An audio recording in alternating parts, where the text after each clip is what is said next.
വയനാട് പയ്യമ്പള്ളിയിലാണ് കാട്ടാന ആക്രമണത്തിൽ ഒരാൾ കൊല്ലപ്പെട്ടിരിക്കുന്നത്. ചാലികത ഊരിലെ പനച്ചയിൽ അജിയാണ് കൊല്ലപ്പെട്ടത്. കർണാടകയുടെ റേഡിയോ കോളർ ഘടിപ്പിച്ച ആനയാണ് ആക്രമിച്ചത് എന്നാണ് വിവരം. ഈ ആനയ്ക്കായുള്ള തെരച്ചിലൊക്കെ ഊർജിതമാക്കിയിട്ടുണ്ട്. ടി അനീസ് അലിയിലേക്ക് പോകുകയാണ്. അനീസ്, ഈ വയനാട്ടിൽ കടുവ, കരടി, പുലി, കാട്ടാന അങ്ങനെ ഒരുപാട് വന്യജീവികളുടെ ആക്രമണങ്ങൾ ഇതിനോടകം തന്നെ നമ്മൾ പറഞ്ഞു കഴിഞ്ഞിട്ടുള്ളതാണ്, റിപ്പോർട്ട് ചെയ്തിട്ടുള്ളതാണ്. അതിൽ നിരവധി പേർക്ക് പരിക്കേൽക്കുകയും ചെയ്തിട്ടുണ്ട്. പക്ഷേ ഇന്ന് എന്ന് പറയുന്നത് ഈ കാട്ടാന, അതായത് റേഡിയോ കോളർ ഘടിപ്പിച്ച ഒരു കാട്ടാനയുടെ ആക്രമണത്തിലാണ് ഒരാൾക്ക് ജീവൻ നഷ്ടപ്പെട്ടിരിക്കുന്നത്. ഇപ്പോൾ ഈ പയ്യമ്പള്ളിയിലേക്ക് വരികയാണെങ്കിൽ ഇവിടെ ഇതിനു മുൻപും ഇത്തരത്തിലുള്ള വന്യജീവി ആക്രമണം ഉണ്ടായിട്ടുണ്ടോ അനീസ്? പരിഷ, ഇതൊരു വനമേഖലയാണ്, വനത്തോട് ചേർന്നൊരു പ്രദേശമാണ്. നമുക്കറിയാം, കുറുവാദ്വീപ് ഒരു ജനങ്ങളുടെ ഒരു സന്ദർശന കേന്ദ്രമാണ്. ഇതിനോട് ചേർന്നാണ് ഇപ്പോൾ ഈ കാട്ടാനയുടെ ആക്രമണം ഉണ്ടായിരിക്കുന്നത്. വന്യമൃഗങ്ങൾ നേരത്തെ നാട്ടിലിറങ്ങിയിട്ടുണ്ടോ എന്നത് ഈ സമീപകാലത്തുണ്ടായിരുന്നത് എന്തായാലും ഒരാൾക്ക് ജീവൻ നഷ്ടമാവുന്ന തരത്തിലുള്ള ഗുരുതര സാഹചര്യമൊന്നും ഇവിടെ ഉണ്ടായിട്ടില്ല. അതേസമയം ഇത് സ്ഥിരമായി ഈ വന്യമൃഗങ്ങളുടെ ആക്രമണം ഉണ്ടാകാറുള്ള മേഖലയാണോ എന്നത് സംബന്ധിച്ച് വിവരങ്ങൾ നമുക്ക് ലഭ്യമാവേണ്ടതുണ്ട്. ഇപ്പോൾ എന്തായാലും ഈ ഒരു അടുത്തിടെയൊന്നും ഇത്തരത്തിൽ ആനയുടെയോ മറ്റു വന്യമൃഗങ്ങളുടെയോ ആക്രമണം ഇവിടെ നിന്ന് റിപ്പോർട്ട് ചെയ്യപ്പെട്ടിട്ടില്ല. അതേസമയം നേരത്തെ കഴിഞ്ഞ വർഷങ്ങളിൽ എപ്പോഴെങ്കിലും ഇത്തരത്തിൽ ആക്രമണങ്ങൾ ഉണ്ടായിരുന്നോ എന്നത് വ്യക്തമല്ല. എന്തായാലും കഴിഞ്ഞ ഏതാനും വർഷങ്ങൾക്കുള്ളിൽ ഒരു മനുഷ്യന് ജീവൻ നഷ്ടമാവുകയോ അങ്ങനെ ഏതെങ്കിലും തരത്തിൽ ആക്രമണങ്ങൾക്ക് ഇരയാവുകയോ ചെയ്തിട്ടില്ല എന്ന് നമുക്ക് പറയാൻ കഴിയും. എന്തായാലും ഇത്തരത്തിൽ ഇപ്പോൾ ഈ സംഭവിച്ച ഈ ചാലികദ്ദയിൽ മാത്രമല്ല, വയനാടിന്റെ പല മേഖലകളിലും ഇതുപോലെയുള്ള വന്യമൃഗങ്ങളുടെ ആക്രമണങ്ങൾ രൂക്ഷമാണ്. കഴിഞ്ഞ ദിവസം തോൽപ്പട്ടിയിൽ ഒരു കാപ്പിത്തോട്ടത്തിലെ കാവൽക്കാരനെ ആന ചവിട്ടിക്കൊന്ന നിലയിൽ നമ്മൾ തന്നെ വാർത്ത റിപ്പോർട്ട് ചെയ്തിരുന്നു.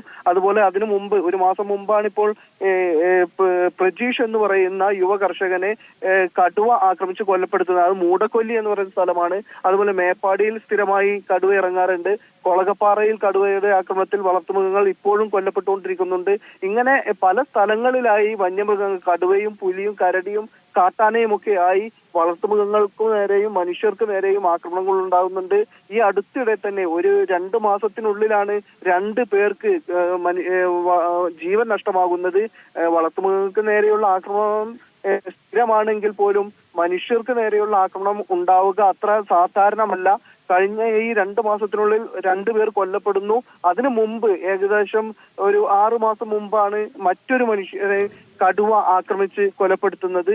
എന്തായാലും ഇപ്പോൾ ഈ ഒരു വർഷത്തിനുള്ളിൽ തന്നെ ഒരു 3 പേർക്ക് ഈ വന്യമൃഗങ്ങളുടെ ആക്രമണത്തിൽ ജീവൻ നഷ്ടമായിരിക്കുന്നു. ഗുരുതര സാഹചര്യമാണ് നിലനിൽക്കുന്നത്. ജനങ്ങൾ വലിയ തരത്തിലുള്ള പ്രതിഷേധമാണ് സംഘടിപ്പിക്കുന്നത്. അതേസമയം ഇതിനെ എങ്ങനെ പ്രതിരോധിക്കാനാവും എന്ന കാര്യത്തിൽ കൃത്യമായ ഒരു ആക്ഷൻ പ്ലാൻ നിലവിൽ വനംവകുപ്പിനില്ല എന്നതാണ് എടുത്തു പറയേണ്ട കാര്യം. വന്യമൃഗങ്ങൾ നിരന്തരം നാട്ടിലേക്ക് ഇറങ്ങുന്നു. വയനാട്ടിലെ പല മേഖലകളിലും ഇത്തരത്തിൽ ആക്രമണങ്ങൾ ഉണ്ടാകുന്നു. ഈ ഉണ്ടാകുന്ന സന്ദർഭങ്ങളിൽ മാത്രം അതിനെ ട്രാക്ക് ചെയ്യാനും പിടികൂടാനുമാണ് വനംവകുപ്പ് ശ്രമിക്കുക. അതേസമയം ഇത്തരത്തിലുള്ള മൃഗങ്ങളുടെ ആക്രമണം ഉണ്ടാകാതിരിക്കാൻ നടപടികൾ വനംവകുപ്പ് എടുക്കാറുണ്ട് എന്ന് പറയുമ്പോഴും അതിന് എങ്ങനെ എന്നത് ഒരു വ്യക്തത കുറവുള്ള കാര്യമാണ്. കാരണം എല്ലാ വനാതിർത്തിയിലും കഴിയാവുന്നിടത്തോളം വനംവകുപ്പ് സുരക്ഷ ഒരുക്കി എന്ന് പറയുമ്പോഴും ഇതിന് തടയുന്നതിന് കൃത്യമായ ഒരു കാര്യക്ഷമമായ, അതേസമയം നിലനിൽക്കുന്ന, ഇതിനെ ഫലപ്രദമായി തടയാൻ കഴിയുന്ന ഒരു നടപടി വനംവകുപ്പിന്റെ ഭാഗത്തു നിന്ന് ഉണ്ടായിട്ടില്ല. അതെങ്ങനെയാണ് ചെയ്യേണ്ടത് എന്ന കാര്യത്തിൽ ഇപ്പോഴും വനംവകുപ്പുമായി വലിയ തരത്തിലുള്ള ചർച്ചകൾ നടക്കുന്നുണ്ട്. കഴിഞ്ഞ ദിവസം ഇവിടെ കോൺഗ്രസ് MLA-മാരടക്കമുള്ള ആളുകൾ വനം മന്ത്രിക്കെതിരെ, AK ശശീന്ദ്രനെതിരെ വലിയ തരത്തിലുള്ള വിമർശനങ്ങൾ ഉന്നയിച്ചിരുന്നു. ഇദ്ദേഹം ഈ സ്ഥാനത്തിന് ഇവിടെ നിന്ന്, വയനാടിന്റെ ചുമതലയുള്ള മന്ത്രിയാണ്, അദ്ദേഹത്തെ അതിൽ നിന്ന് മാറ്റണം, ജനങ്ങൾക്ക് നിരന്തരം ജീവനും സ്വത്തിനും നഷ്ടമുണ്ടാകുന്നു, എന്നിട്ടും വനംവകുപ്പ് കാര്യക്ഷമമായി ഇടപെടുന്നില്ല എന്നൊക്കെയാണ് ആക്ഷേപങ്ങൾ ഉണ്ടായിരുന്നത്. എന്തായാലും ഇത്തരത്തിലുള്ള പ്രതിഷേധങ്ങളൊക്കെ നിലനിൽക്കുന്നതിനിടയിലാണ് ഇന്ന് രാവിലെ 7:30 കാട്ടാനയുടെ ആക്രമണത്തിൽ ഒരാൾക്ക് ജീവൻ നഷ്ടമായിരിക്കുന്നത്. ഇത് വലിയ തരത്തിലുള്ള പ്രതിഷേധം സ്വാഭാവികമായും ഉണ്ടാക്കിയിട്ടുണ്ട്. ഇപ്പോൾ ഏറ്റവും വലിയ ആശങ്ക എന്ന് പറയുന്നത് ഈ കാട്ടാന ഇനി എങ്ങനെയാണ് പ്രതികരിക്കുക, മറ്റൊരാൾക്ക് എന്തെങ്കിലും തരത്തിൽ ആക്രമണം ഉണ്ടാകുമോ, അല്ലെങ്കിൽ തീർച്ചയായും എത്രത്തോളം ഗുരുതരമായ സാഹചര്യമാണ് എന്നുള്ളത് ഇപ്പോൾ കാണുന്ന കാണുന്ന ദൃശ്യങ്ങളിൽ നിന്ന് തന്നെ നമുക്ക് വ്യക്തമാണ്. അതായത് ഒരു